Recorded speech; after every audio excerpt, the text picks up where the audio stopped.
The courtroom was silent in the way a storm is silent just before it breaks.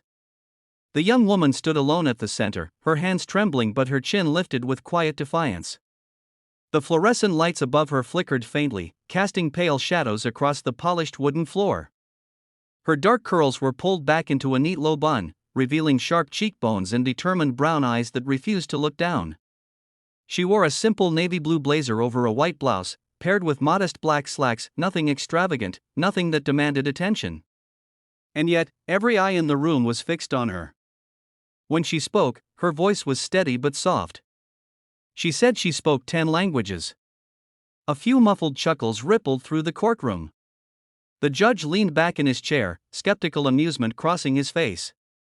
But what happened next would silence that room in a way no one expected. Before we continue, if you believe in kindness, second chances, and the power of resilience, take a moment to like this video, comment where you're watching from, share it with someone who needs hope today, and subscribe to the channel. Stories like this remind us that strength often hides behind the quietest voices.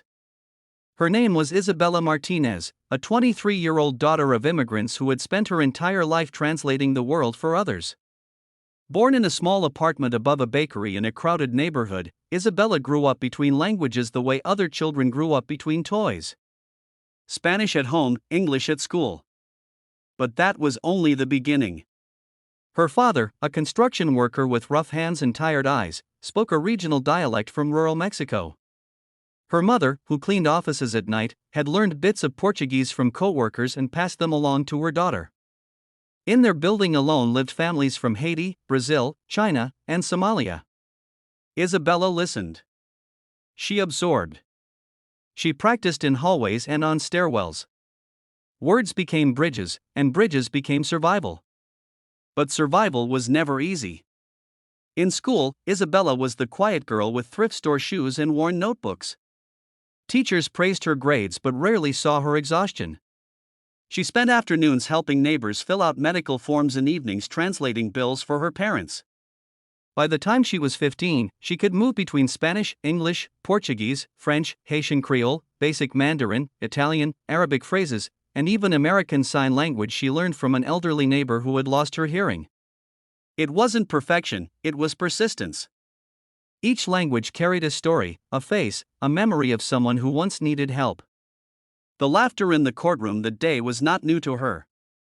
She had heard it before: whispers about her accent, jokes about her background, assumptions about her abilities. The hearing she stood in was not a criminal trial but a scholarship appeal. Isabella had applied for a prestigious international linguistics fellowship, one that would allow her to study abroad and officially certify her fluency.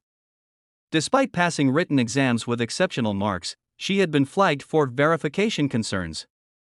Someone on the review board doubted that a girl from her neighborhood could legitimately speak 10 languages.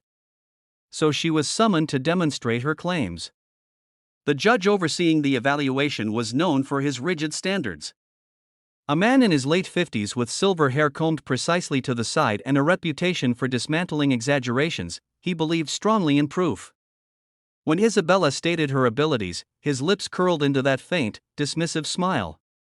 It wasn't cruel, but it was disbelieving. He asked her to proceed. One by one, language by language, Isabella began. She introduced herself in flawless Spanish, her voice warming with familiarity. She shifted seamlessly into English, articulate and composed. Portuguese followed, fluid and melodic. French rolled gently off her tongue, practiced in late-night study sessions using borrowed library tapes. Haitian Creole came next, rich with the rhythm she had learned from Mrs. Baptiste downstairs, who once cried when Isabella translated a hospital diagnosis for her. Mandarin phrases emerged carefully but confidently, each tone shaped with precision. Italian sounded almost joyful, reminiscent of afternoons helping the elderly tailor who refused to retire. Arabic greetings in short passages flowed respectfully, learned from a refugee family who had once invited her to share tea.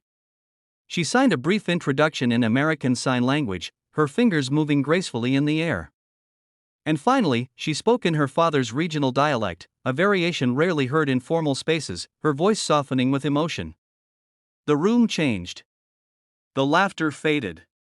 The judge's pen stopped tapping against the desk.